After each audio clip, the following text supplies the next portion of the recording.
யோகசங்கரம் 1952 வருஷம் சங்கர ஜெயந்தியில ஆனந்த தாண்டவபுரத்துல பெரியவா பஞ்சாயதன பூஜையோட சிறப்பையும் அதோட அவசியத்தையும் எல்லாருக்கும் உபதேசம் பண்ணினா.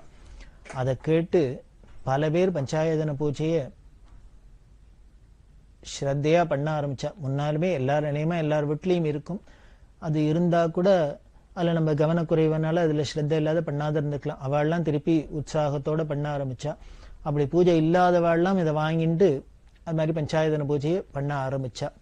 இப்படி இந்த பஞ்சாயதன பூஜையிலேயே முருகனையும் சேர்த்துண்டு ஷண்மதத்துக்கும் சேர்ந்து 6 தெய்வங்களையும் நாம வழிபட்டு பலனை அடையணும் அப்படின்னு பெரியவா அதெல்லாம் எடுத்து சொல்லிவிட்டு அதெல்லாம் பிரச்சாரம் பண்ணிட்டு 1952 வருஷம் ஜூன் மாசம் தர்மபுரத்துக்கு விஜயம் பண்ணினா. தர்மபுரத்துல ஒரு பெரிய சைவ மடம் இருக்கு. இந்த தர்மபுரம் ஆதீனத்தோட அழைப்பை ஏற்று பெரியவா தர்மபுரத்துல போய் 3 நாளைக்கு அங்க இருந்தா.